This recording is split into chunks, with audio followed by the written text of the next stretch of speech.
Buonasera a tutti, bentornate e bentornati a Cambio Gioco, settimana della prevenzione delle dipendenze comportamentali e del gioco d'azzardo patologico, organizzata da UL6 Euganea di Padova in collaborazione con Alter Evo Società Benefit e IM Servizi. Ringraziamo come sempre tutti gli enti che hanno concesso il patrocinio a questa iniziativa e i numerosi partner che la sostengono a vario titolo. Siamo a Padova, ci troviamo all'interno della bellissima Sala della Carità. Stiamo trasmettendo come sempre in diretta sulla pagina Facebook di Cambio Gioco e sul canale YouTube dell'UL6 Euganea. In questa settimana stiamo parlando di prevenzione e promozione della salute grazie alla presenza di numerose personalità di livello nazionale e internazionale, esperti di benessere psicologico, di educazione, di gestione del denaro, di filosofia, delle neuroscienze, dell'uso consapevole delle nuove tecnologie e di molto altro. E questa sera in particolare avremo anche il contributo del giornalismo italiano. Certamente conoscete il nostro sito che è www.cambiogiocoul6.it, dal quale potete scaricare tutti i materiali promozionali e soprattutto dove trovate l'intero programma, ma anche dove restano a vostra disposizione gratuitamente le videoregistrazioni di tutti gli incontri della presente edizione e di quelle degli anni scorsi. Salutiamo il pubblico che ci sta seguendo da tutta Italia, che è molto partecipe perché interagisce con noi attraverso i nostri canali social e ringraziamo tutte le persone che sono presenti in sala, che sono venute qui nella Sala della Carità. Iniziamo questa seconda serata del nostro festival dando la parola all'assessore del Comune di Padova, Cristina Piva, assessore alle politiche educative e scolastiche e al volontariato, alla quale ora lasciamo la parola per un indirizzo di saluto da parte dell'amministrazione comunale. Buonasera a tutte e a tutti, saluto con piacere e porto i saluti del sindaco Sergio Giordani a questa iniziativa che credo quanto mai opportuna.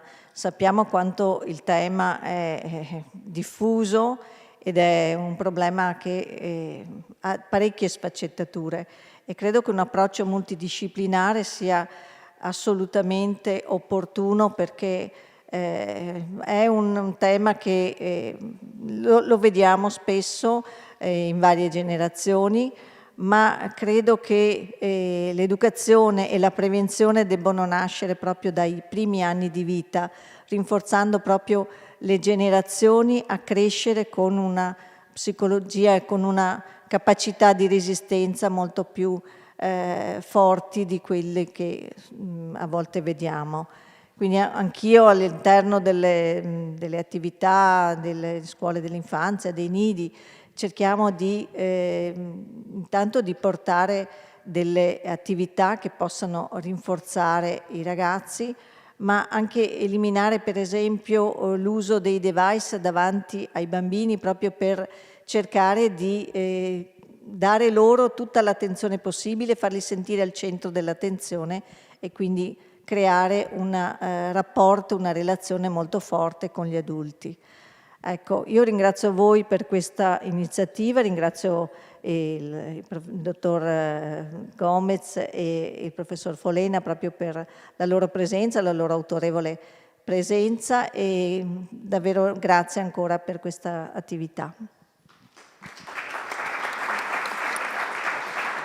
Grazie a lei, Assessore. E ora lasciamo la parola alla direttrice del Dipartimento Dipendenze, la dottoressa Valeria Zavanna, che ringraziamo per essere nuovamente qui. Buonasera. Buonasera a tutti voi. Dietro il jackpot è un tema molto interessante. Intanto porto i saluti della nostra direzione e di tutto il nostro dipartimento. Scusate, mi ero dimenticata perché è la quarta presentazione negli ultimi 2 giorni, però ci tengo particolarmente a ringraziare tutti quelli che hanno collaborato alla costruzione. Io volevo soltanto dire questa cosa, perché in fondo noi delle dipendenze parliamo di gioco d'azzardo, ma parliamo anche di altre sostanze lecite, sostanze illecite. In realtà la maggior parte del tempo combattiamo con le rappresentazioni che se ne fanno. E in questo senso i giornalisti sono dei grandi mediatori delle rappresentazioni. Credo che questo sia un tema fondamentale perché in qualche modo, io dico, le dipendenze sono una di quelle parole, un po' come l'amore, come altre parole, che tutti sanno cos'è, ma nessuno sa definirlo. E in realtà ognuno ha una propria rappresentazione di ciò che questo è. E perciò è molto interessante trovare un punto di connubio, un punto di contatto tra quello che è il mondo dei media, di come rappresentano il nostro mondo, e il mondo di coloro che soffrono di queste dipendenze, e invece chi dall'altra parte si trova a pensare di avere dei problemi, per esempio ad accedere a un servizio, perché ha un certo tipo di rappresentazione in testa di quello che viene rappresentato. Credo che in questo senso potrebbe essere molto interessante avere il vostro contributo. Grazie dottoressa. E invitiamo a prendere la parola il direttore dell'unità operativa complessa dipendenze alta e bassa padovana, il dottor Vito Sava. Buonasera. Buonasera e benvenute e benvenuti a tutti. Le patologie di dipendenze non sono solo patologie individuali, sono patologie dei gruppi e delle comunità. E a me fa pensare molto le parole di due psicanalisti, uno italiano e uno francese, Claudio Neri e René Caes. Le dipendenze sono quelle patologie che nascono nel momento in cui si sfilacciano i legami. Allora credo che sia importante, in queste serate la presenza di molte persone ce lo testimonia, ricreare tra di noi, dice Neri, della buona socialità, che non è una banalità, significa ricreare dei legami e dei significati che ci permettono di ricostruire il senso dello stare insieme, della comunità tra di noi. In questo momento credo che la ricerca del piacere negli oggetti e nelle cose e l'assenza del piacere nell'umanità tra di noi. Ecco, vi auguro che queste serate ci permettano questo percorso. Grazie e buona serata. Grazie dottore. E allora entriamo nel vivo di questa seconda serata di Cambio Gioco. L'incontro di questa sera si intitola Dietro il jackpot e abbiamo con noi Umberto Folena, giornalista e scrittore, e Peter Gomez, giornalista del Fatto Quotidiano. Buonasera, benvenuti, li accogliamo con un applauso.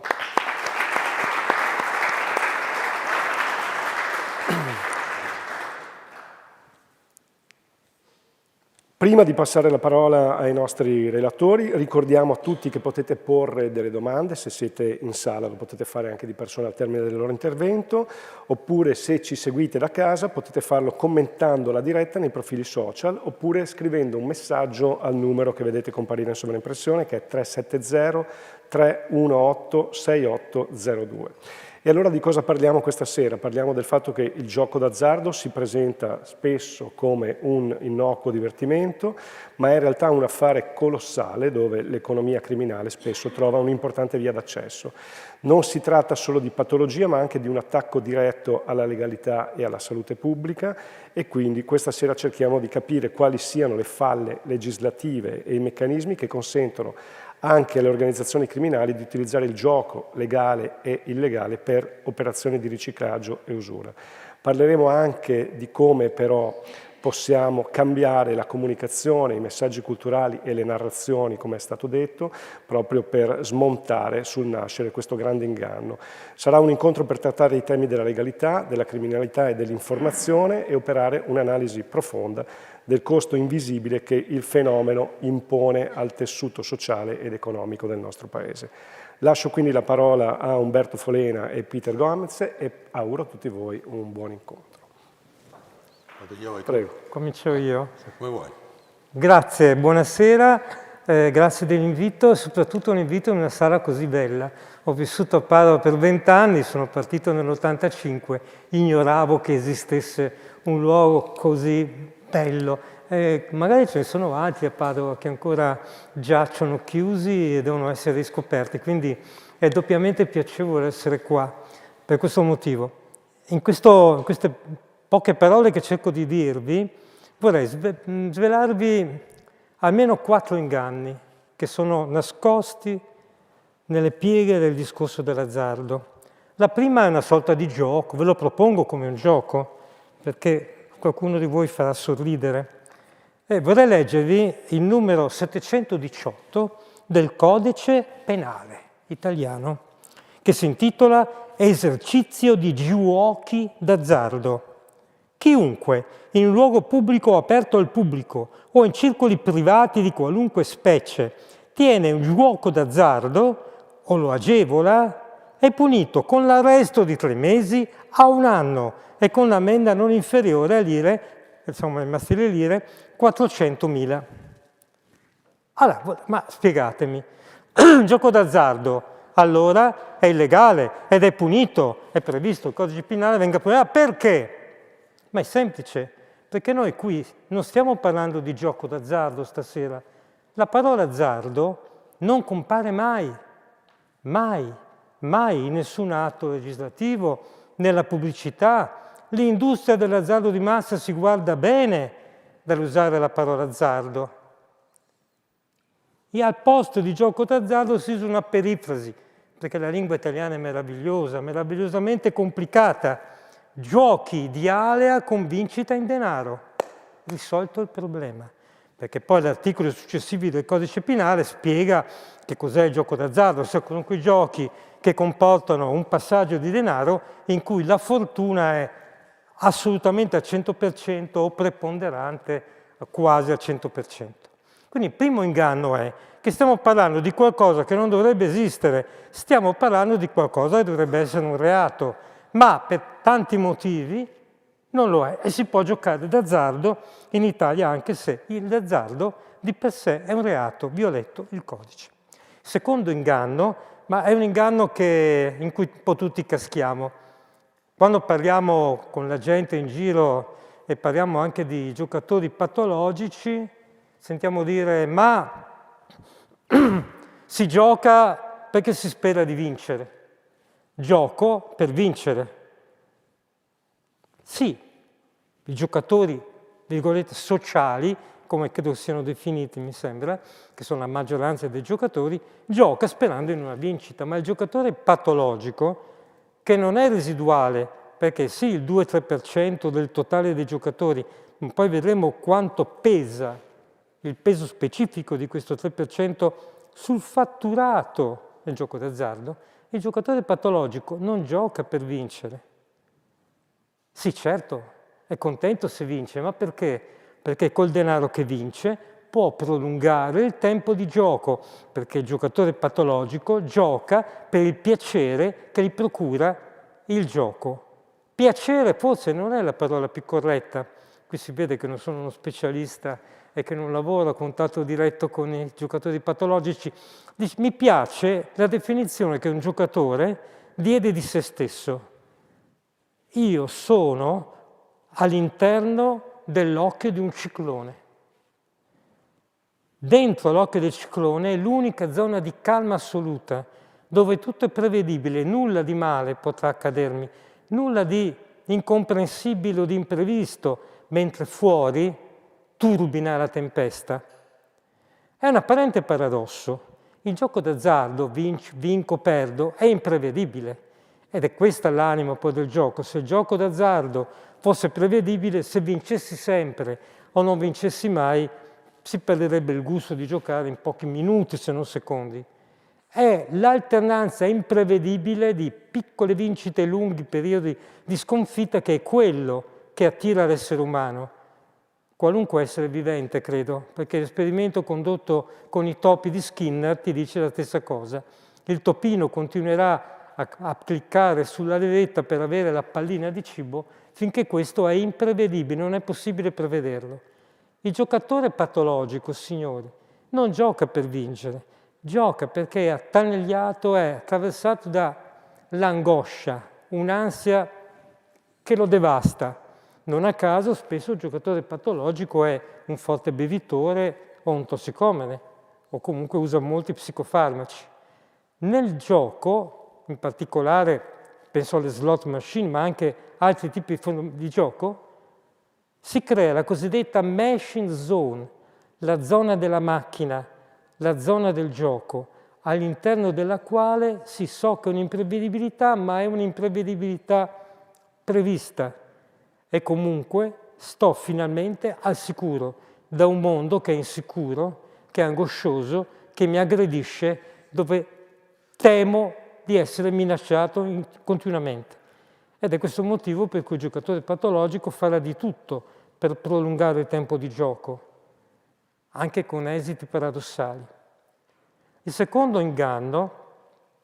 terzo inganno, scusate, è quello che probabilmente mi sta più a cuore, perché è quello che sento denunciato meno spesso. Oggi Daniela Capitanucci ci ha ricordato quello che peraltro è noto, quant'è il fatturato si è raccolto del gioco d'azzardo. Arriveremo a 170 miliardi di raccolto, benissimo. Sappiamo più o meno quanti sono i giocatori patologici affetti da DGA.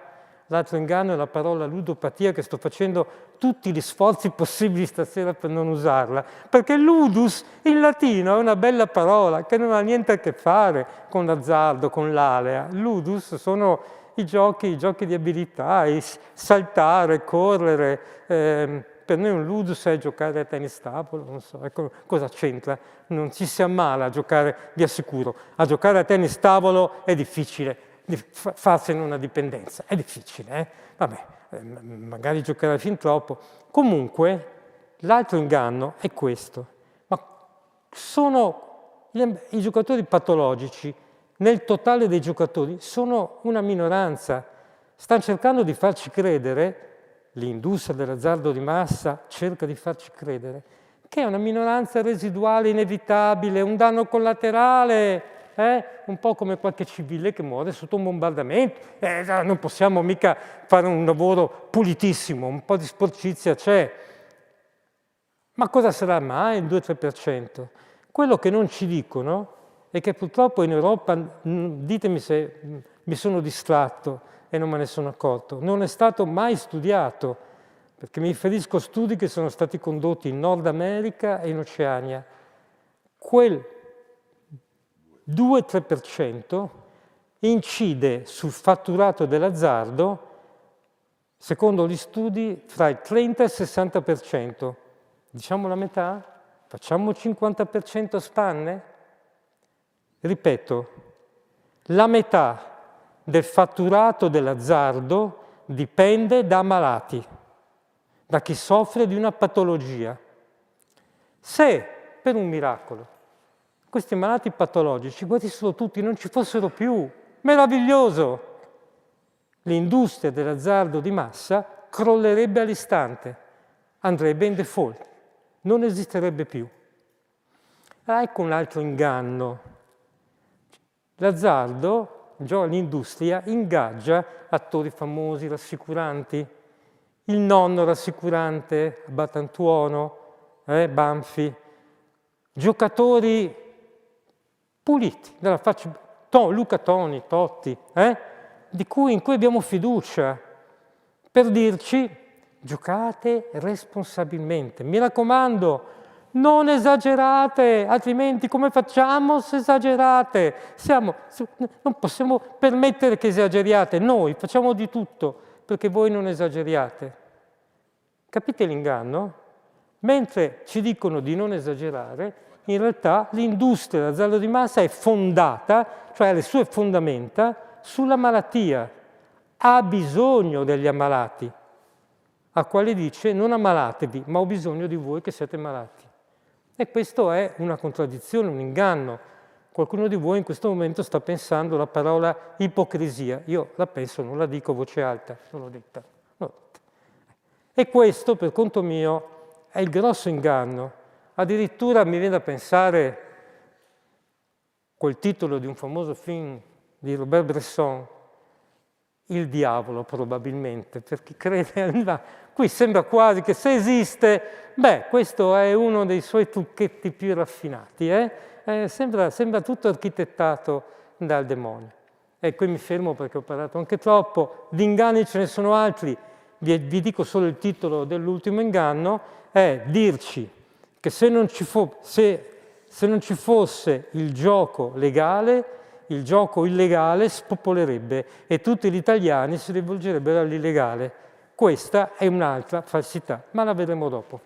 E io volevo partire grazie proprio da questa falsità, che è la falsità che ha permesso a una serie di governi di sinistra, di destra e di sinistra di continuare a introdurre norme che venivano propagandate per cercare di regolamentare il fenomeno e diminuire le dipendenze, ma in realtà lo hanno allargato nel corso degli anni. Non è un caso perché questa storia dell'industria del gioco legale nasce sì in parte dall'industria del gioco illegale, perché un tempo in Italia, come sapete, c'erano sostanzialmente 4 casinò dove si andava a giocare Campione, San Vincent, Venezia, eccetera. Intorno a quei casinò c'erano appetiti di ogni tipo. Perché? Perché nei casinò girava un sacco di contante, perché i casinò, cosa che pochi sanno, erano il posto dove i nostri servizi segreti all'epoca tiravano fuori i loro cosiddetti fondi neri con cui pagavano gli informatori, facevano la loro attività, e perché poi all'interno dei casinò arrivavano un sacco di ricchi signori, alcuni poveri, molto ricchi, che giocavano anche cifre enormi, tutte in contanti. Per questo nel corso degli anni '80 c'è una famosa inchiesta che si chiama l'inchiesta sulla mafia dei casinò. Siamo ai primi anni '80. Vengono arrestate persone un po' in tutta Italia e sostanzialmente qual è la storia? Che Nitto Santapaola, Benedetto Santapaola, che era il capo della mafia catanese, voleva mettere le mani sulla gestione dei casinò e si scontrava dall'altra parte con una cordata di altri imprenditori dietro i quali c'erano i palermitani. La cosa interessante è che uno degli uomini di Nitto Santapaola, che verrà arrestato, condannato e poi verranno tutti assolti o quasi tutti dall'accusa di mafia, era un imprenditore catanese che si chiamava Gaetano Corallo. Questo signore che si chiamava Gaetano Corallo è un signore che a un certo punto prende e si trasferisce sull'isola di San Martin nei Caraibi e lì si incontra con un altro siciliano, un altro imprenditore che si chiama Saro Spadaro, che era proprietario materialmente delle case da gioco che erano state costruite. Gli affari a San Martin vanno molto bene, l'industria del gioco diventa molto grande e pensate, comincia a coinvolgere anche persone importanti, da una parte perché una serie di organizzatori italiani si occupavano di prendere i giocatori e portarli a giocare lì. Questa è la caratteristica dei casinò all'ora. C'è sempre qualcuno che ti porta, ti fa dormire gratis, eccetera. L'importante è che tu giochi. Questo Gaetano Corallo aveva all'epoca, oltre che i rapporti con Santapaola, che lui aveva ospitato addirittura mentre era latitante nell'isola di San Martin, aveva degli altri rapporti con i personaggi più strani del bel mondo. Si emerge a un certo punto che lui aveva rapporti con che lavorava per lui, anzi un nipote o un figlio, credo meglio ancora, di Ciampi, che all'epoca era in Banca d'Italia e che poi sarebbe diventato Presidente della Repubblica.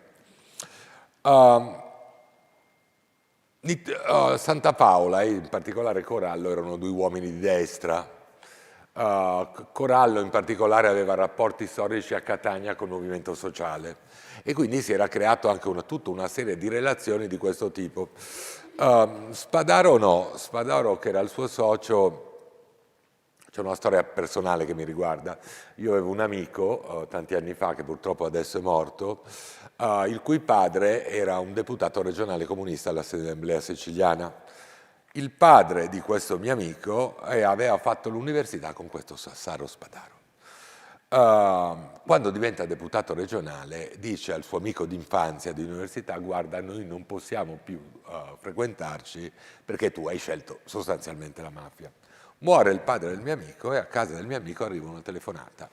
Sono Don Saro, è morto il mio amico d'infanzia, io sono a disposizione per la famiglia per qualsiasi cosa accada. E il mio amico Giorgio, quindi avevamo 23 anni, dice: Peter, cosa faccio? Ma vado!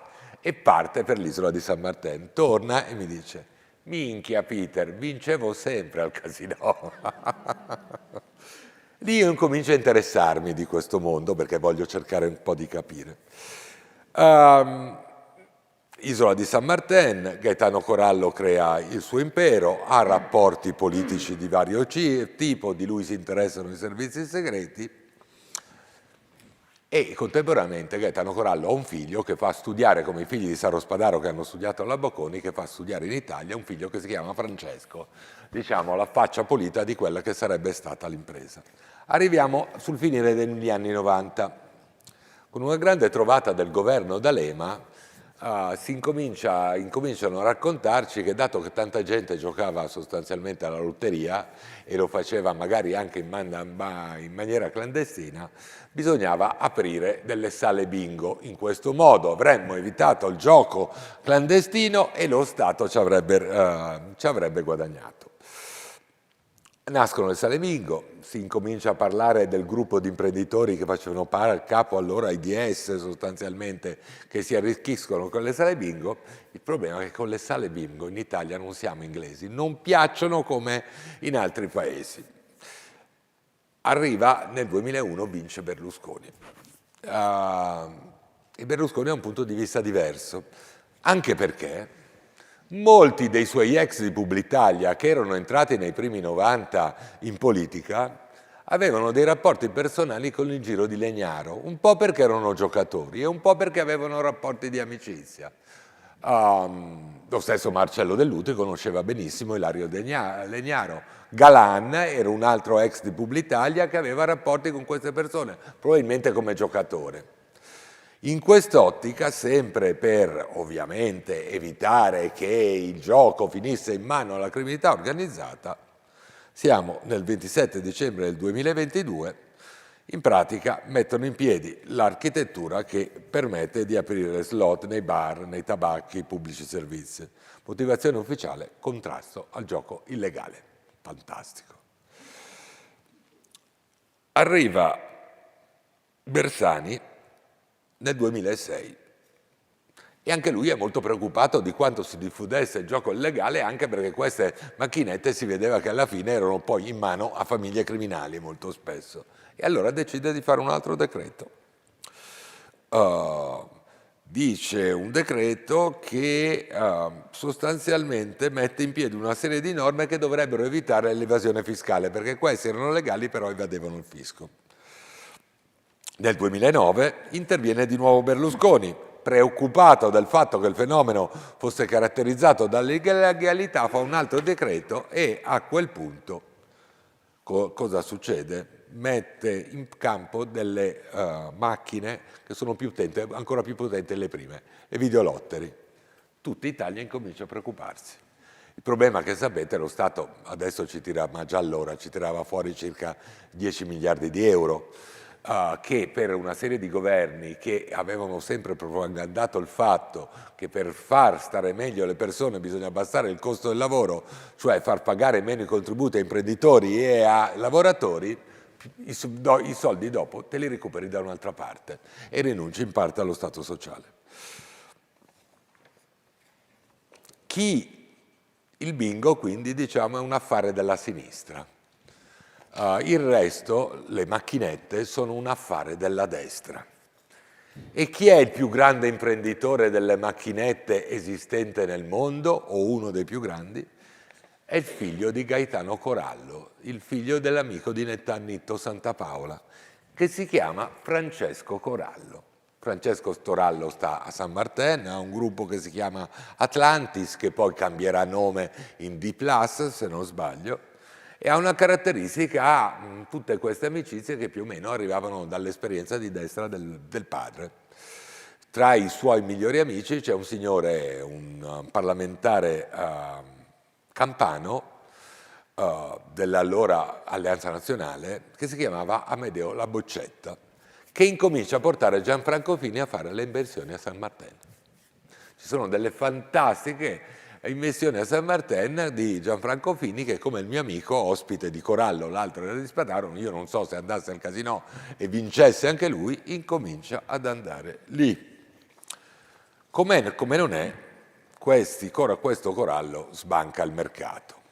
Il problema è che le sue macchinette, in teoria, come tutte le altre per legge, dovevano essere collegate con una rete centrale, una rete che verificasse che non ci fossero irregolarità, che si pagassero le tasse. Questa rete non viene messa in piedi. Tanto è vero che a un certo punto la magistratura, la Guardia di Finanza se ne accorge e incontesta più di 2 miliardi di euro di multe e dicendo che in teoria con tutte le sanzioni che potevano essere comminate si poteva arrivare alla cifra record di 98 miliardi di sanzioni. Questa storia poi finirà in un tribunale e pagheranno 800 milioni di lire. La cosa curiosa è che a un certo punto Gianfranco Fini decide di mollare Berlusconi, ve lo ricordate? Disgustato dai comportamenti di Berlusconi, prende una posizione a favore della magistratura, fa vari interventi, finché c'è quella famosa riunione in cui Gianfranco Fini, criticato dal palco, si alza in piedi e puntando l'indice a Berlusconi dice: cosa fai, mi cacci? Nasce il nuovo partito e improvvisamente i giornali della destra si accorgono che Gianfranco Fini aveva un problema. Il giorno dopo, il giornale di Berlusconi si accorge che Gianfranco Fini, l'alleato fino al giorno prima, aveva un problema. Che problema? Alleanza Nazionale aveva un grande patrimonio immobiliare dentro una fondazione, ma c'era una casa a Monte Carlo che era stata venduta a una società offshore. Ve la faccio breve. La società era stata venduta a una società di Corallo. La casa poi era stata ricomprata per molti milioni da il fratello della moglie di Gianfranco Fini. Un'operazione di riciclaggio in piena regola che costerà a Gianfranco Fini una condanna in primo grado e anche alla moglie. Questo conta rispetto alla facilità con cui le lobby del gioco sono entrate nel nostro paese? Sì, perché quando le lobby muovono molti soldi, in maniera legale o illegale, possono condizionare la politica. Tant'è vero che nel 2018 accade che si cerca di fare marcia indietro. Quel buontempone di Di Maio che adesso fa il rappresentante dell'Unione Europea nel Golfo, con successi come vedete straordinari, allora ne fa però una buona. Approva il cosiddetto decreto dignità, che cerca un pochino di regolamentare il settore, ma soprattutto dice quello che diceva prima: basta con questa pubblicità, basta con la sponsorizzazione delle squadre di calcio, basta con la pubblicità dei giochi, eccetera. Dura questo buon proposito come un gatto in tangenziale. Cosa fanno? Formalmente il decreto è in parte ancora in vigore, ma per esempio se io sono una televisione posso dare informazione su quelle che sono le quote delle varie agenzie di gioco, di scommesse, e dire che quello è un programma di informazione. Se io sono un'agenzia di gioco, posso dire che metto in piedi un portale di informazione che si chiama come me e ci metto poi come non è più, e io entro e do informazioni su quello che avviene nel campo del gioco. Anche perché questi poveracci delle squadre di calcio dicono: ragazzi, ma avendoci fatto togliere i nomi dalle maglie, noi perdiamo 100 milioni di euro l'anno. La verità, però, è che questa storia non vede il riciclaggio come un effetto collaterale, è un rischio strutturale. Un rischio strutturale che la politica accetta, come è accettato anche il fatto che a partire dal 2012 fu fatta la prima legge su quella che allora si chiamava ludopatia. Cioè della serie, io ti introduco una cosa, questa cosa rende allo Stato abbastanza, ma non tantissimo, perché 10 miliardi su un giro di affari di 160, francamente non è una rendita mostruosa, rende probabilmente, qua nessuno è cretino, molto a una serie di politici che in campagna elettorale hanno bisogno di prendere soldi destra e a manca, e rende molto poco alla collettività. Era evitabile tutto questo? Sì, era evitabile. Il gioco d'azzardo legale in Italia è frutto di una scelta precisa da parte della nostra classe politica. Una classe politica che aveva annusato il profumo del gioco quando il gioco era in mano ancora alla criminalità pura, poi ha visto questa criminalità pura mettersi giacca e cravatta, diventare più presentabile,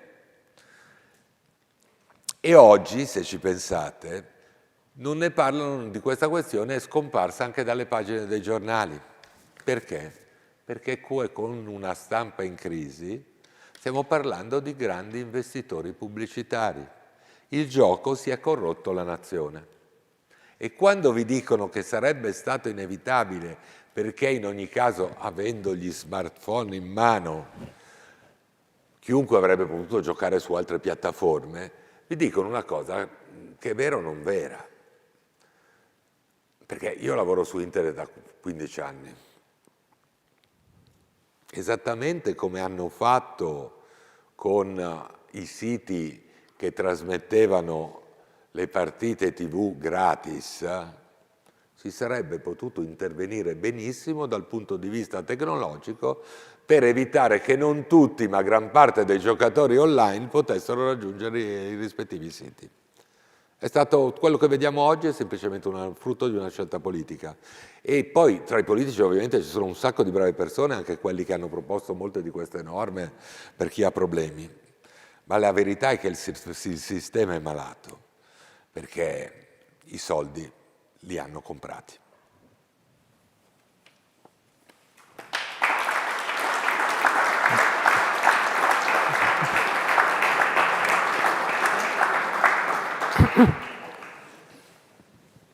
L'inganno appunto del gioco illegale e gioco legale. Ricordo che partecipai come assistito, come giornalista, come inviato a un convegno organizzato dall'Università di Firenze dove tutto il mantra era, sempre a proposito di pubblicità, che la pubblicità dell'azzardo serviva ad orientare i consumatori che altrimenti disorientati sarebbero finiti in mano al gioco illegale. Io mi domandavo se stavano scherzando o dicevano sul serio, ma ero l'unico fesso, scusate il termine, che alzando la mano, perché era un convegno. Allora, io vi leggo, per fare brevemente, allora, ci tengo, faccio anche un po' di pubblicità, mi sembra giusto, visto che parliamo di Libera, l'associazione Libera, fondata da Don Ciotti, che si batte contro le mafie e si batte sul serio, che a metà novembre ha pubblicato un libro che non trovate se non presso l'associazione Libera, oppure dovete procurarvelo in PDF. Insomma, è un dossier, Azzardo Mafia, a cui hanno collaborato 4 giornalisti, tra cui un mio collega di Avvenire, che tra parentesi, scusate, possa essere antipatico, ma se c'è un giornale che ha parlato in maniera maniacale di azzardo è Avvenire. Se volete vi dico anche perché abbiamo cominciato, ma quello è un discorso che riguarda l'usura e l'azzardo, che è un altro capitolo dolorosissimo, dolorosissimo. Gli usurai attendono i giocatori patologici all'uscita delle sale per agganciarli.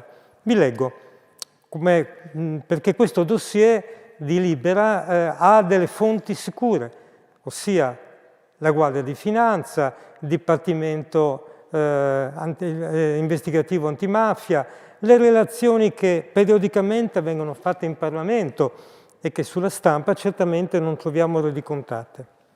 Analizzando le relazioni della Direzione Nazionale Antimafia e della Direzione Investigativa Antimafia, pubblicate fra il 2010 e il 2024, risultano 147 clan censiti che hanno operato in attività di business sia illegali che legali, con il coinvolgimento di 25 procure antimafia. Nel Veneto i clan sicuramente censiti sono 3. Complessivamente, al 2024, secondo i dati dell'Agenzia Nazionale dei Beni Sequestrati e Confiscati, l'Agenzia Nazionale dei Beni Sequestrati e Confiscati alle cosche, fra le 125 aziende confiscate alle mafie appartenenti al settore attività artistiche, sportive, di intrattenimento e divertimento, più della metà, 70, riguardano sale gioco e scommesse del tutto legali. Ma come? Sono sale gioco legali create per impedire la deriva mortale del gioco illegale e poi vengono sequestrate dalla Direzione Nazionale Antimafia. Fatemi capire allora, Ma è evidente che dove c'è denaro la malavita organizzata si fionda. Addirittura, questo lo cito a memoria, stando alle relazioni dei procuratori antimafia, le mafie, le azzardomafie, le mafie ricavano dall'azzardo, legale e illegale, più di quanto ricavano dalla droga. È più lucroso investire in azzardo, cosa che ci sembra abbastanza abnorme, ma è così.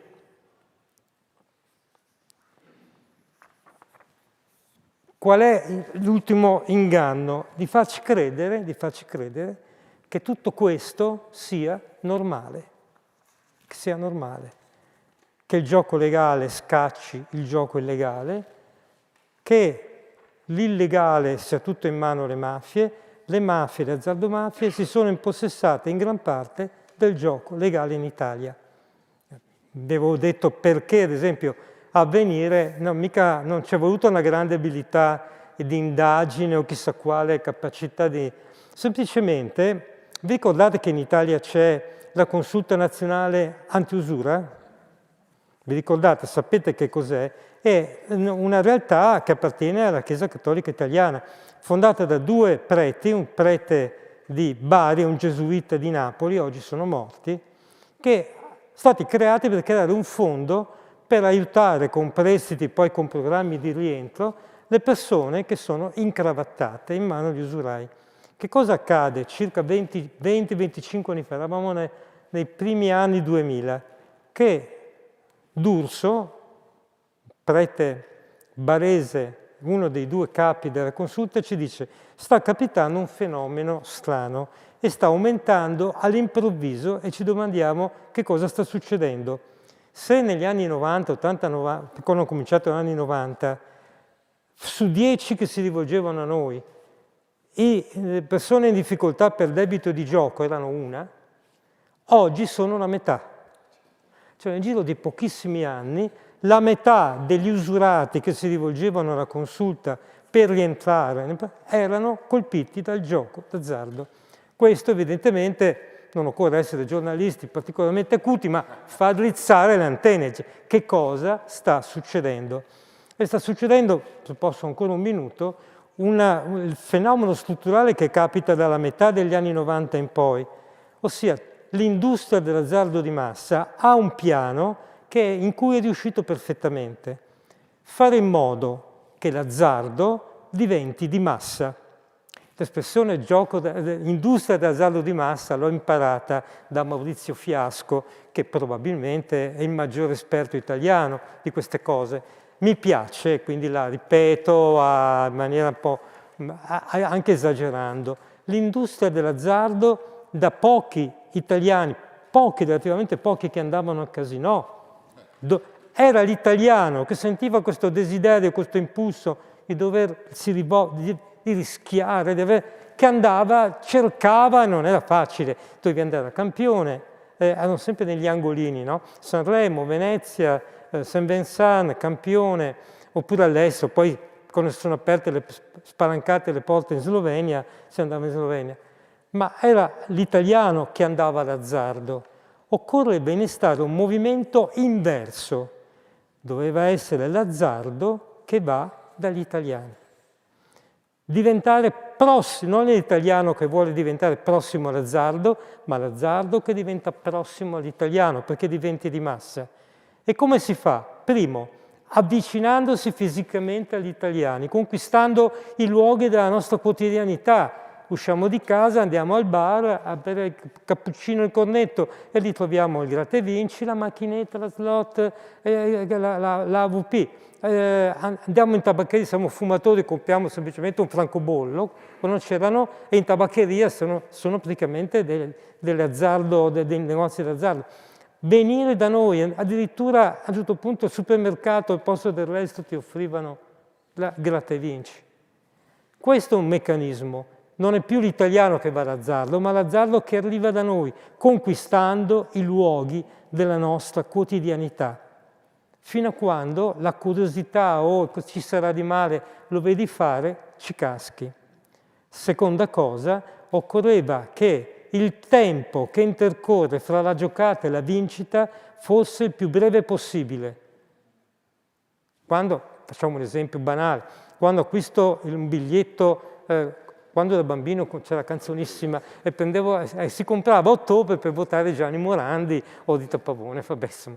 E poi il biglietto veniva estratto all'Epifania, tanto è vero che moltissimi italiani se lo dimenticavano nel cassetto, neanche vincevano e non lo sapevano. Sono milioni, ancora oggi sono milioni i biglietti mai riscossi. Passava un tempo enorme, mesi, ma perfino la giocata del Totocalcio era del tempo che passava, tempo un po' di ansia, si andava al bar col papà, io andavo col papà, giocavamo sabato pomeriggio la schedina, tutte le partite alle 14:30 d'inverno, alle 15 alle 16 d'estate, passava un'intera notte, passava del tempo, c'era comunque tempo, troppo tempo, la giocata del lotto lo stesso. Come si fa ad accelerare? Ad esempio aumentando le stazioni del lotto, che da 1 diventano 2, poi c'è il Super Enalotto, Lotto e Vinci, moltiplicando le occasioni. Tu entri nella tabaccheria, giochi, c'è una stazione dopo 5 minuti, ma ancora non basta. Le slot machine, il tempo di attesa è di una... quanti? 2 secondi? 3 secondi? Il tempo, credo che per legge, qui sono, scusate, denuncio la mia ignoranza, non può essere più breve di un certo periodo, certo, non può essere istantaneo, ma è quasi istantaneo. Il massimo è quelli che noi chiamiamo gratta e vinci, ma che tecnicamente si chiamano lotterie istantanee. Capite la differenza abissale fra la lotteria di un tempo, di Capodanno, Dagnano, legata alle corse dei cavalli, a quel tipo di gioco che deve... La lotteria è istantanea, decido io quando avviene l'estrazione. L'estrazione è grattare il numero. Con un rituale particolare, posso farlo nel bar, me lo porto a casa, ho la moneta, l'unghietta, è un rituale. Decido io ed è istantaneo. E con questi semplici trucchi, la prossimità è l'azzardo che va agli italiani e la velocità, l'annullamento del tempo di attesa fra giocata e conoscenza della vincita, in questo modo ci hanno conquistati. Tanto è vero che, se posso dire solo un'ultima cosa, perché la domanda che alla fine è: ma allora che cosa si fa? Sapete quante volte i dibattiti, ma anche sui social, mi hanno dato del proibizionista, voi volete, sembrava di essere, non so, dei mormoni, dei quaccheri, vestiti di nero contro come il proibizionismo americano, tutte cavolate. L'azzardo esiste da che esiste l'umanità. Hanno trovato i dadi e gli astragani nelle tombe cinesi del 4000 a.C., si giocava già allora, è dentro di noi, è impossibile eliminare l'azzardo, è una sciocchezza, però che cosa si può fare? Si può contenerlo, si può provare a allargare, creare un po' di distanza tra l'azzardo e il cittadino e soprattutto limitare questi giochi in cui non c'è assolutamente tempo di attesa. L'altra cosa che c'è da fare, e finisco, è fare serate come questa.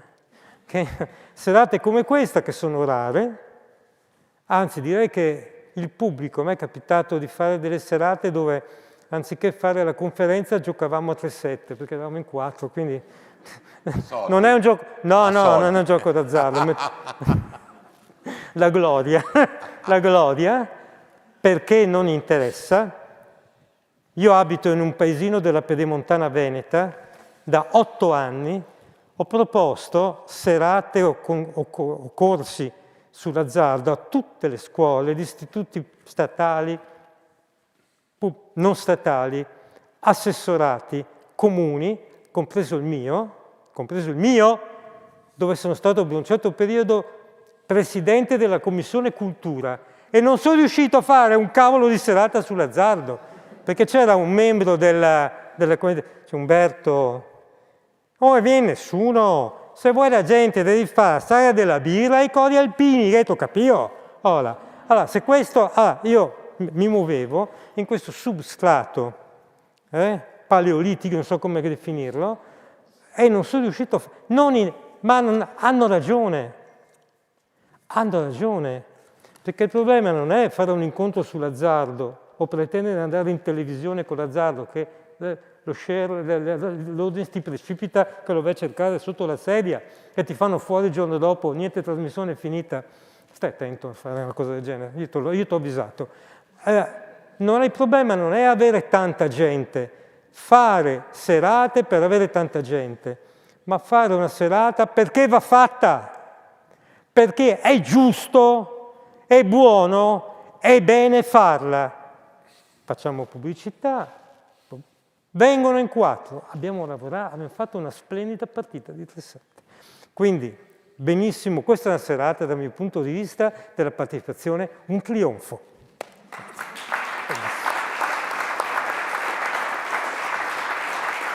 Bisogna che non mi abitui, perché non succederà più. Ma solo 2 considerazioni rispetto a quello che è stato detto molto bene. La cosa che colpisce in tutte queste inchieste che hanno visto coinvolgere questi clan che all'inizio gestivano i punti Enalotto, che poi sono diventati sale di scommesse, oppure sono diventati posti dove ci sono le slot machine.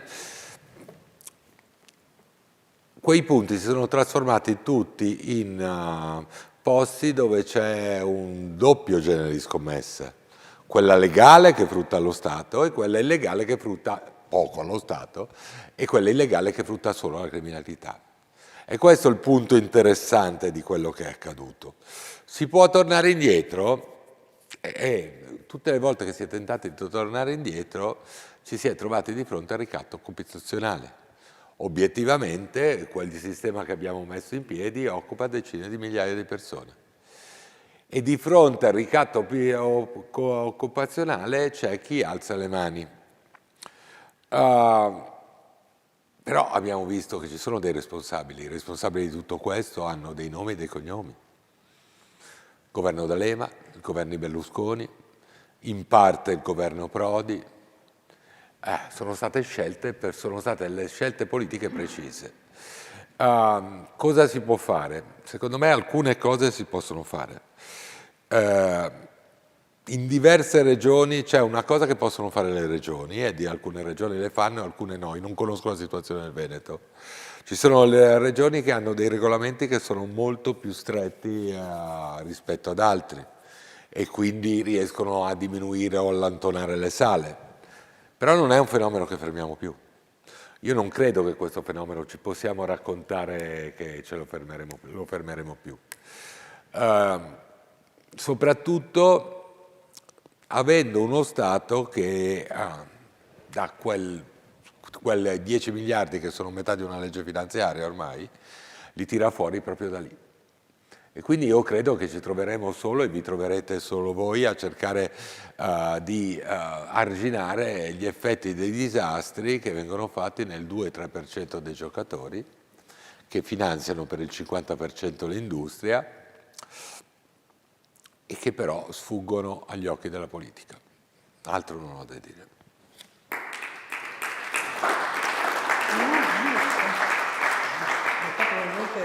Un altro inganno che posso semplicemente enunciare. È vero che l'erario incassa una decina di miliardi e non possiamo farne a meno. Ora io non occorre essere ministri dell'economia, ma neanche contabili di un'azienda, basta essere padri di famiglia. E sai che ci sono 2 colonne in un bilancio, anche quello familiare.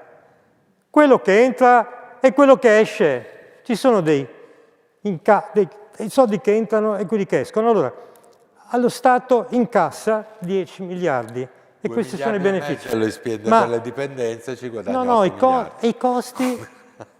I costi non si sa. No, hai calcolato intorno ai 2 non si sanno i costi. Allora, banalmente, è che l'incasso arriva tutto all'erario in un colpo. Sì. I costi sono distribuiti sul territorio italiano da Aosta a Santa Maria di Leuca e li pagano i cittadini, sono le spese dell'unità sanitaria locale, la sanità, le ore di lavoro perse, sono gli specialisti che ci lavorano, ma soprattutto, che non è quantificabile, Peter, quanto costa la sofferenza umana? Non mi pare che nella nostra classe politica... Cioè, quell'azzardo crea, abbiamo sentito oggi pomeriggio, particolarmente sofferenze enormi dalla sofferenza umana. Abbiamo visto quello che è accaduto in Medio Oriente in questi 2 anni e quanto tutti i governi europei si sono voltati dall'altra parte. Io credo che ci costi più di 10 miliardi. Sono convinto che ci costi di più. No, può darsi, sono molto disilluso Ma è distribuito. rispetto a questo. Sono totalmente disilluso, tant'è vero che quel governo era uno dei motivi per cui quei governi non dovevano andare avanti. Uno dei motivi erano questi, perché un governo che interviene su cose del genere è un governo che diventa scomodo, per quanto avesse tanti di quei difetti. Metà basta. Ci arrivano delle domande anche rispetto alla politica, ma ne abbiamo 2 che sono rivolte a ciascuno di voi, rispetto alla responsabilità anche dei media e della comunicazione, perché questo è un tema che è stato toccato anche all'inizio, cioè qual è la narrazione che gli organi di stampa danno rispetto a questi fenomeni, oppure quanto sono anche assoggettati gli organi di stampa nel non comunicare. Questo era stato toccato prima. Ma abbiamo detto all'inizio, sono assoggettati. Allora noi viviamo in un periodo storico in cui la stampa non è più, l'editoria non è più un mestiere particolarmente redditizio.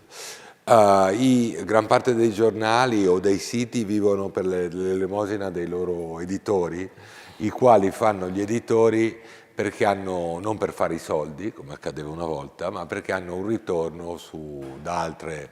Se io sono Caltagirone e faccio il costruttore, ho il Gazzettino, il Messaggero, eccetera, e quando, dato che per costruire mi devo rapportare con la pubblica amministrazione, potrò utilizzare i miei giornali per blandire o stangare le persone, e viceversa vale per quasi tutti gli altri editori. Poi ce ne sono altri invece che sono più puri, come Cairo, che hanno un punto.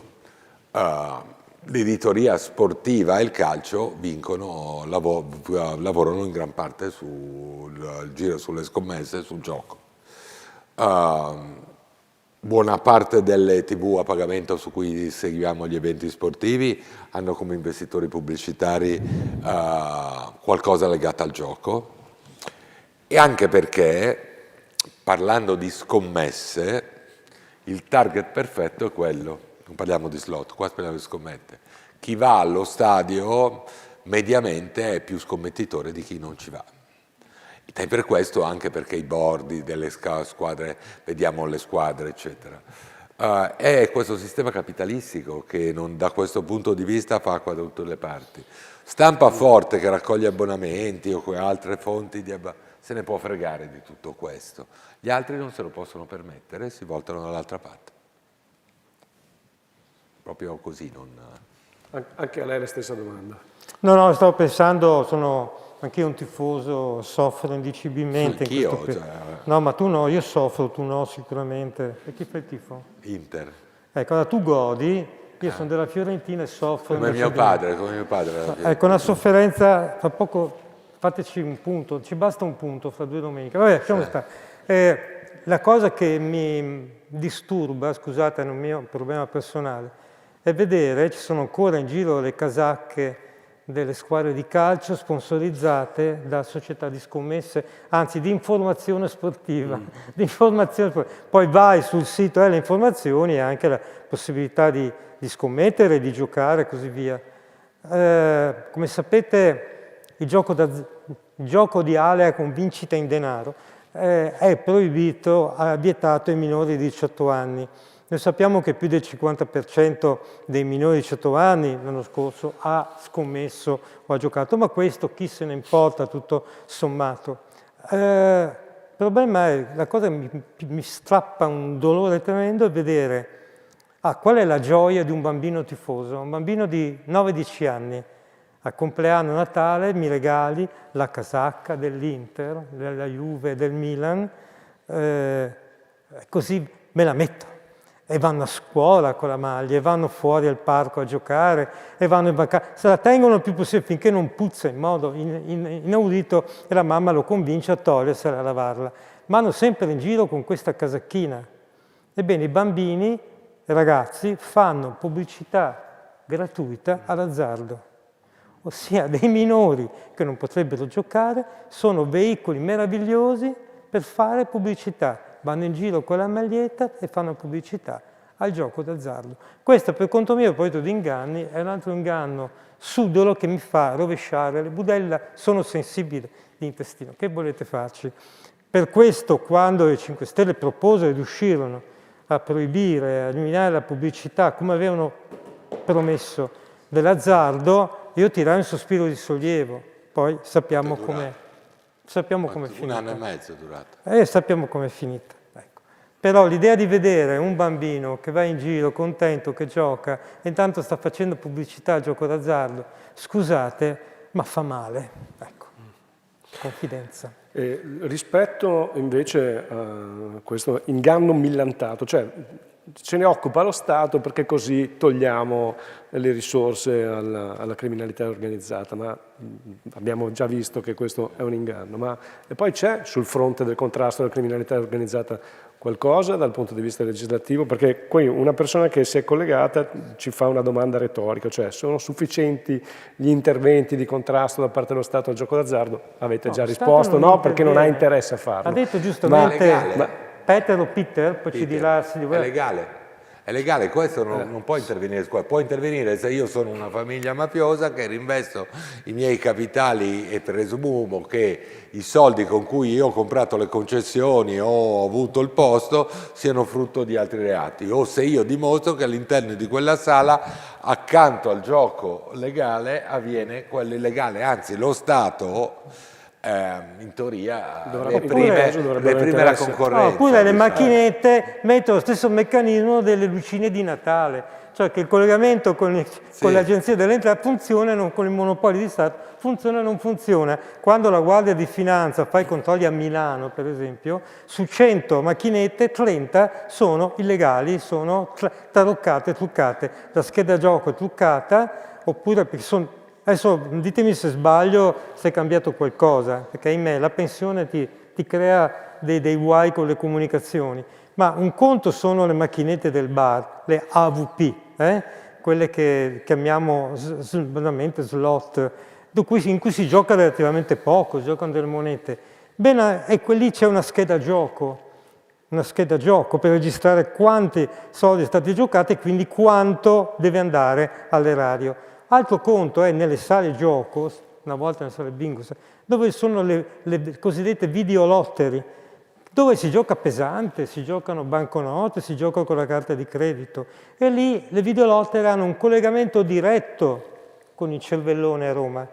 Ora, voi capite che nel momento in cui ho un collegamento, mi ingegnerò e farò tutto il possibile affinché questo collegamento funzioni come un ballerino di tango, cioè un po' c'è, un po' non c'è, un po' lo stacco.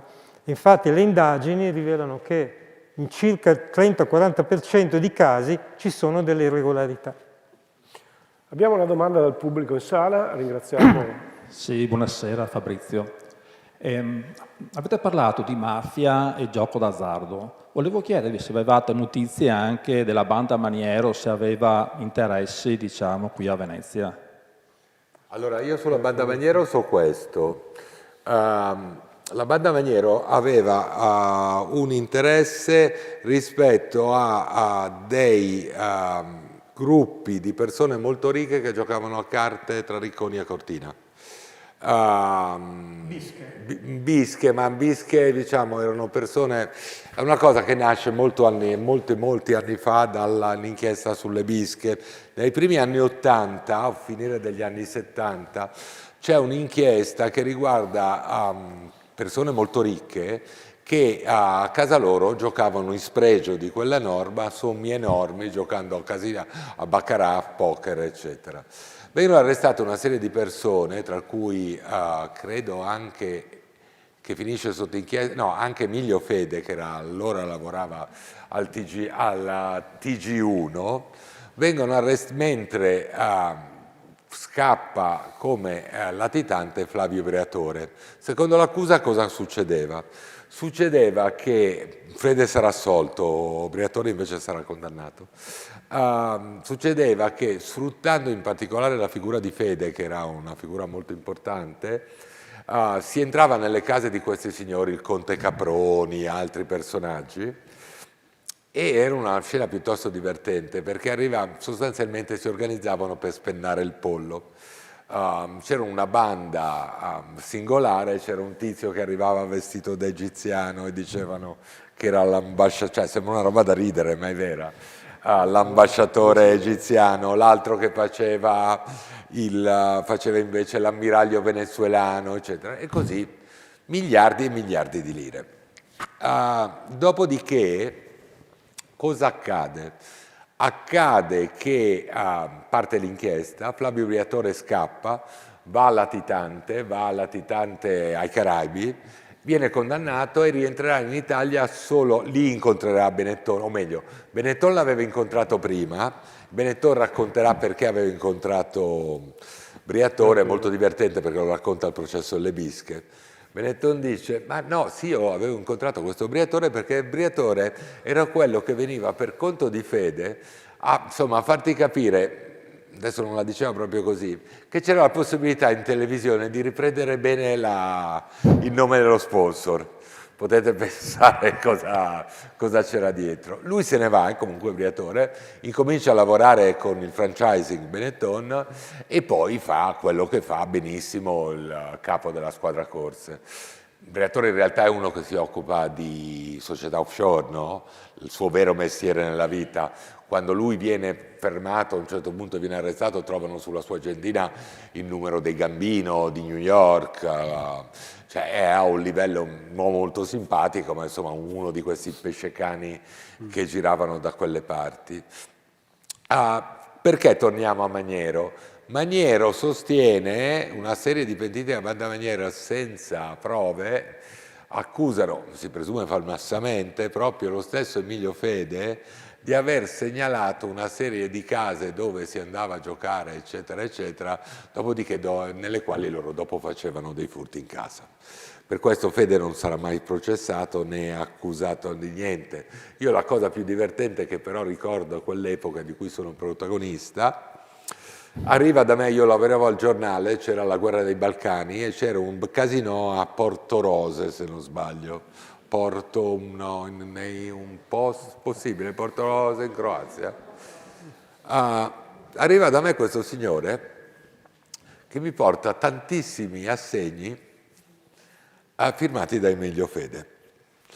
E il problema è che Fede aveva firmato a garanzia del fido che gli avevano dato più di 1 miliardo, questi assegni, almeno così mi ha raccontato quel signore, su un libretto degli assegni che non era suo. E non essendo suo non aveva firmato un bel niente. Cioè, ecco, Emilio Fede è uno che è stato rovinato dal gioco. Cioè, Emilio Fede è davvero uno che è stato rovinato dal demone del gioco. Ecco, per quanto riguarda Maniero, io ricordo questi episodi che in qualche modo lo legavano al gioco d'azzardo, però non sono un esperto di Felice Maniero.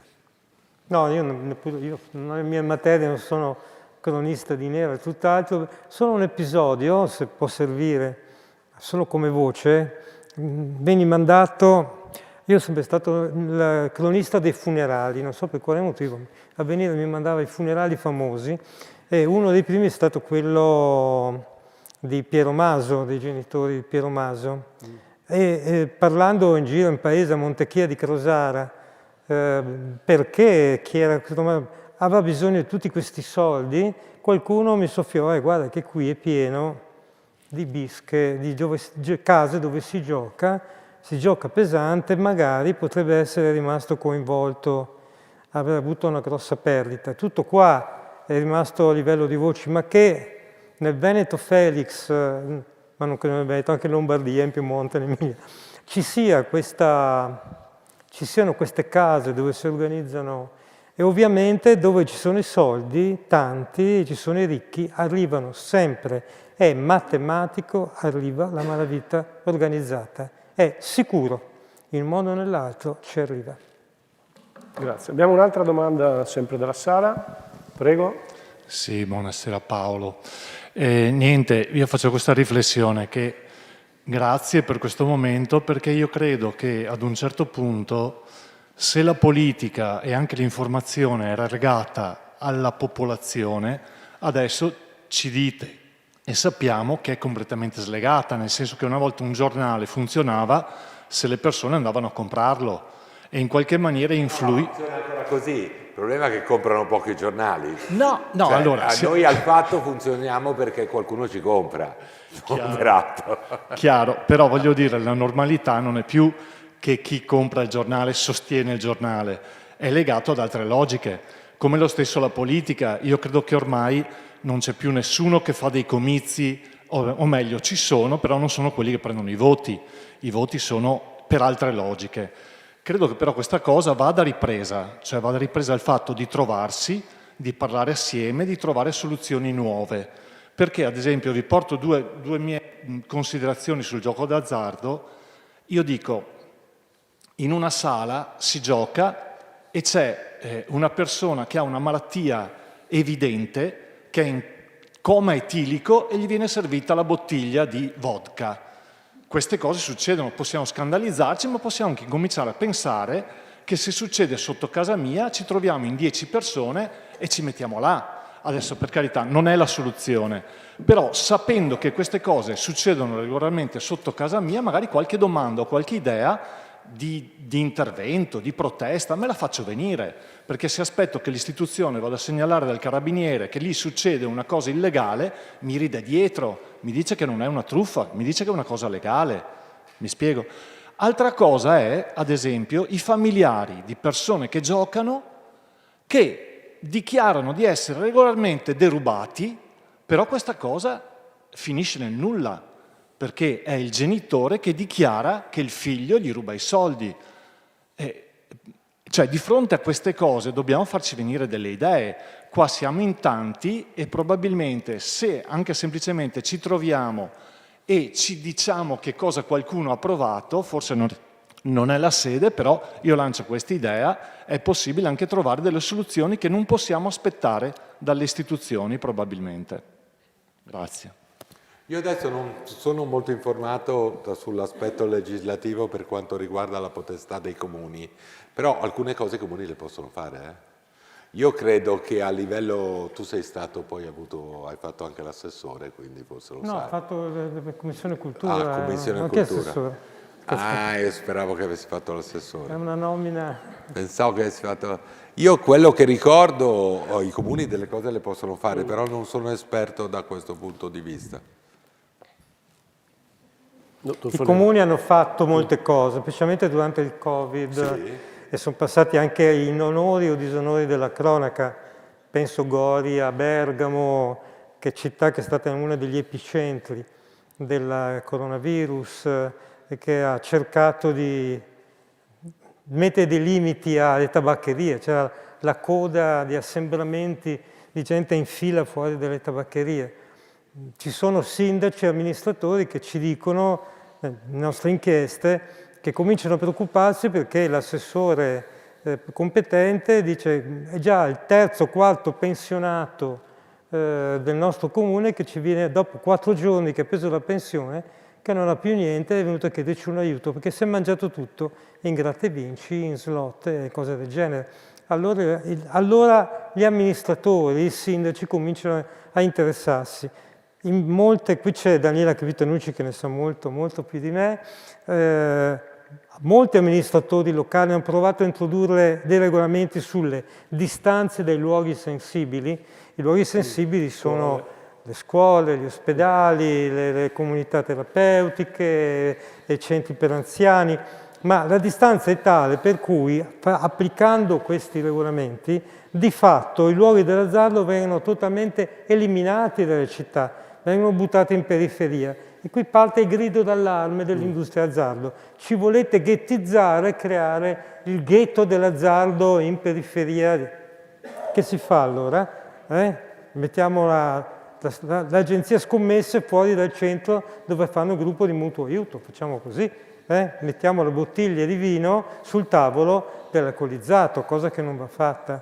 Ancora, le amministrazioni possono lavorare sugli orari di apertura e di chiusura, ma anche qui non appena viene messo un orario un pochino vincolante o logico, immediatamente parte il ricorso al TAR.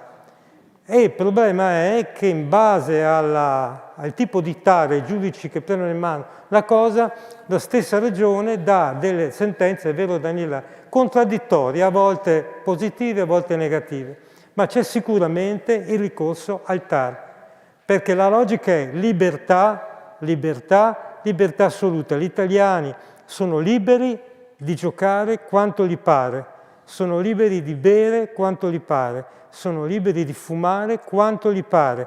Chi sei tu per limitare la mia libertà?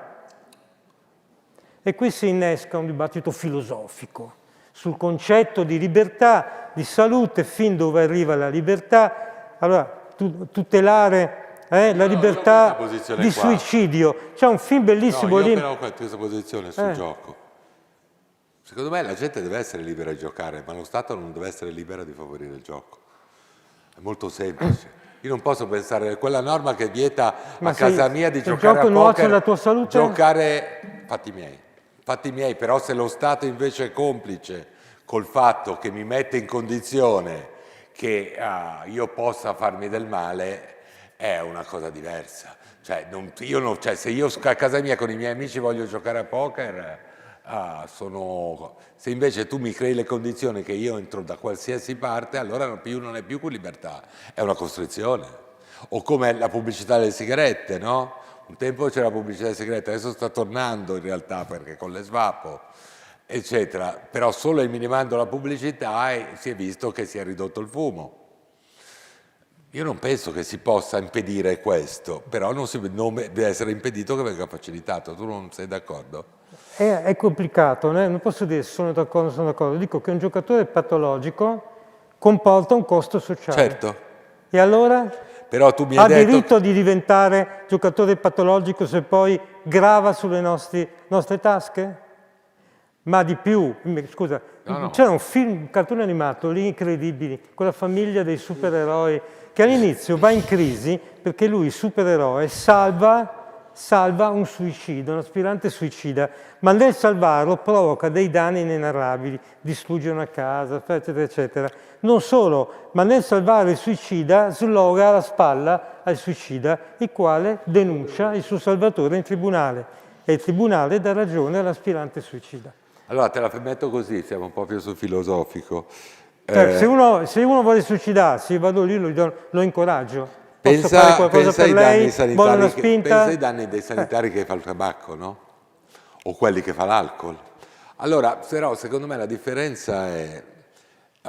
tu parli del 2-3% di giocatori patologici che probabilmente quando tutto questa possibilità di gioco non era così distribuita, esistevano, ma erano un numero molto più limitato di persone. Non so, sì, c'erano quelli che si rovinavano. Emilio Fede, De Sica, mi contiamo... Il mio ex suocero che andò a vivere a Monte Carlo proprio perché andò a vivere a Monte Carlo, aprì una galleria d'arte e smise di giocare.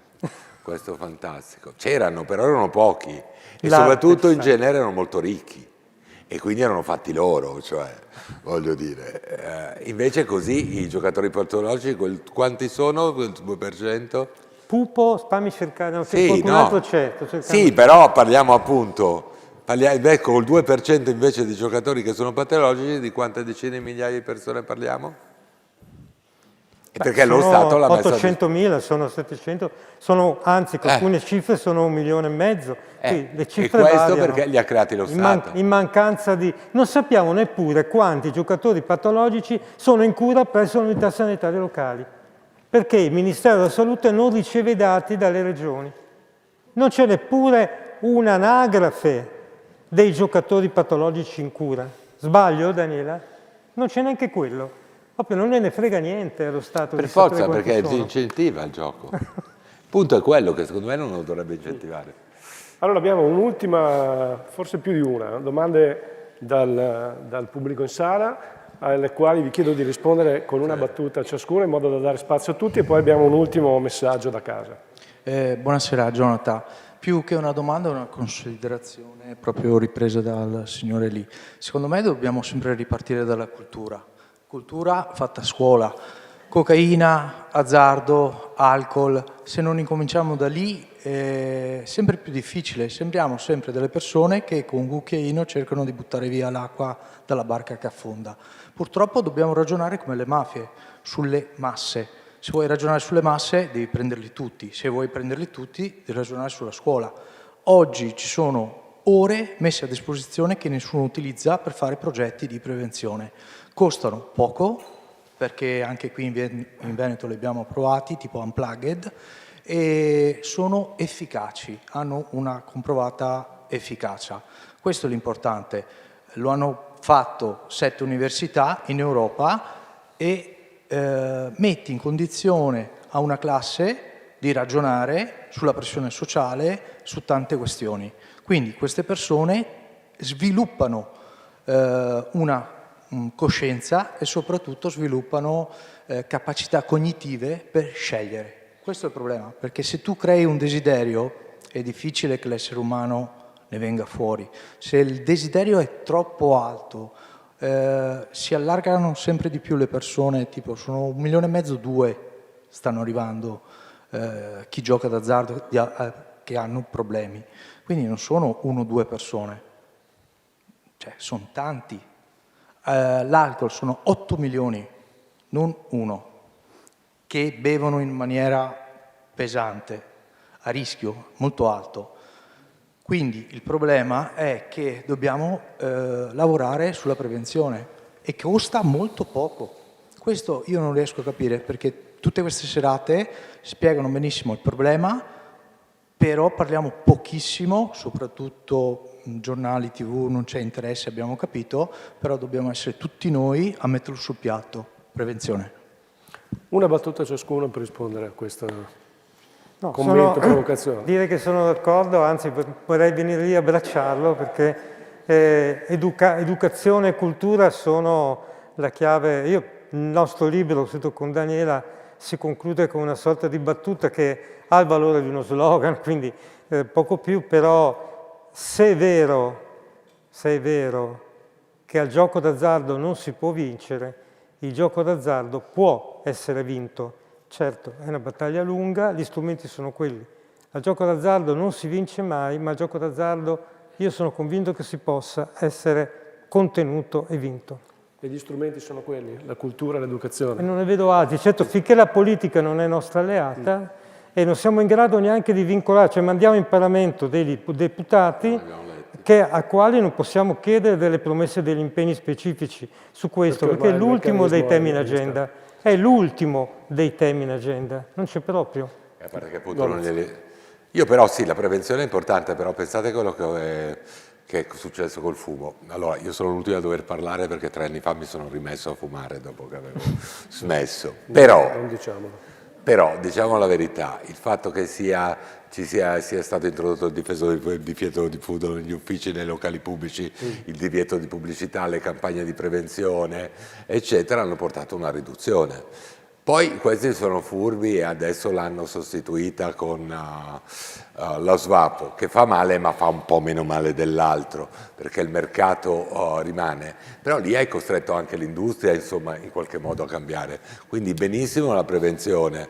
Poi lo sappiamo, lo dicevamo prima, l'uomo e le donne giocano d'azzardo, si drogano e bevono fin dalla notte dei tempi. Quindi questo fa parte della natura umana. Però non è detto che di questi, diciamo, svaghi o vizi, chiamiamoli così, debbano per forza diventare qualcosa di esiziale. Si può cercare, dicevamo prima, quello che gioca 3 volte l'anno alla slot non gli succede niente, quello che beve un bicchiere di vino alla sera non gli succede niente, però lì si interviene solo con l'educazione. Grazie. Ultimo intervento. Io ho pensato che mentre per le altre dipendenze, l'alcol, la cocaina, l'ecstasy, entrano dentro delle sostanze nel corpo che creano la dipendenza, anche la nicotina stessa, il gioco d'azzardo nasce tutto dalla mente, dal nostro approccio verso la vita. Ho fatto caso che ci sono i giocatori ricchissimi, i calciatori, anche i ragazzini giovani che non sanno quanto valgono i soldi, che si perdono i 3-4 milioni di euro, industriali, giornalisti, attori, Baldini mi viene in mente, a parte Fede. E c'è il piccolo borghese che si mangia lo stipendio, rovina la famiglia. Io ho avuto un collega così. E era cosciente della sua situazione, ma ha detto una cosa: io non vado al casino per vincere, vado al casino per perdere. E questo era un aspetto che magari sarebbe da mettere in evidenza, anche se forse non è la serata giusta perché era più dedicata alle mafie.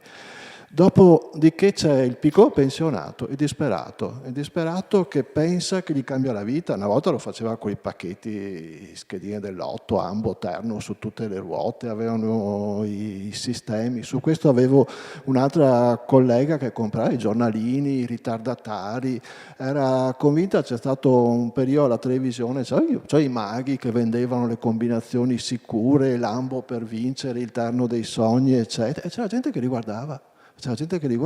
E si rovinava. Quelli lì inseguivano il sogno della ricchezza che gli cambiasse la vita, che gli desse la bellezza che non avevano, l'agio che non avevano avuto. I giornali poi ogni tanto pubblicavano: ha vinto Vacanze per sempre 50 milioni, alla tabaccheria di Tombelle hanno vinto 20.000 euro. Anche questo forse incentivava la cosa. E soluzioni potrebbe essere le slot machine, perché li abbiamo visti tutti nei bar, la gente che continua a giocare, forse con il codice fiscale o inserendo una carta d'identità, come quando si compra le sigarette.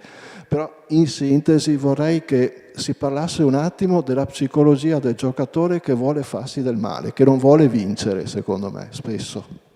Di questo stiamo parlando durante il festival, ci saranno altri incontri che saranno più mirati rispetto a queste questioni psicologiche, però una battuta a ciascuno ancora.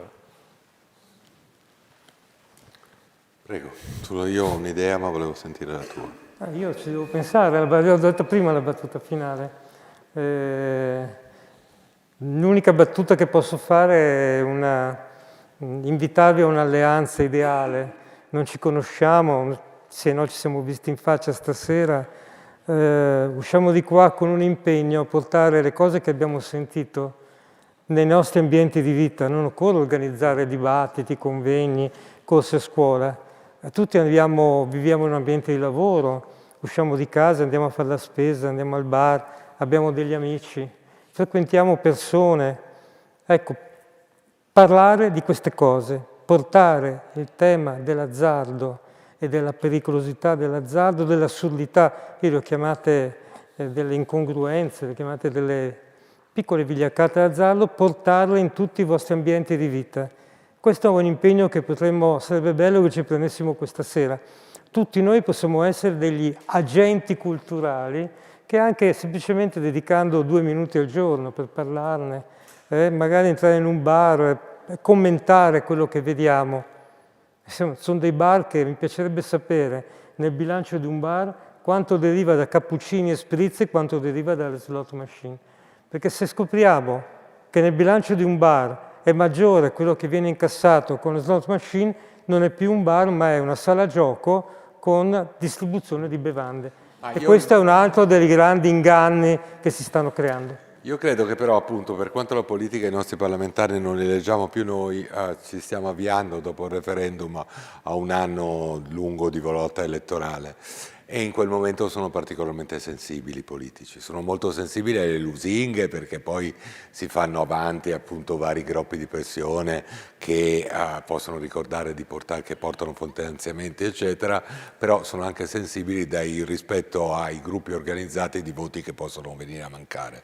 Quindi è il momento che se voi avete associazioni, eccetera, incominciare a scrivere ai parlamentari.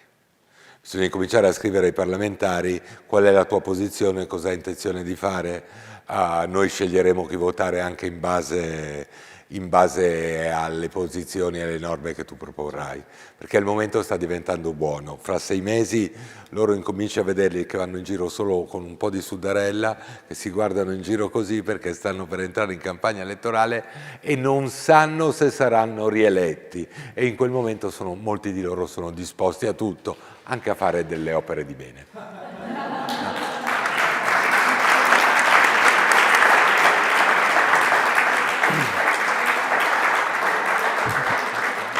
E allora, con la nota ironica ma anche con la nota di speranza, con questo messaggio in qualche modo di farci tutti agenti di cambiamento, noi andiamo in chiusura di questo appuntamento. Ringraziamo le molte persone che ci hanno seguite da remoto e che hanno interagito con noi, li ringraziamo anche per le domande e per gli spunti che ci hanno mandato. Ringraziamo moltissimo la sala che ha interagito con grande partecipazione questa sera. Un ringraziamento ovviamente a Umberto Folena e Peter Gomez che stanno già chiudendo il nostro incontro. L'UL6 Euganea di Padova vi ringrazia, vi ricorda che il nostro festival continua, potete trovare i prossimi appuntamenti, l'intero programma sul sito www.cambiogiocul6.it.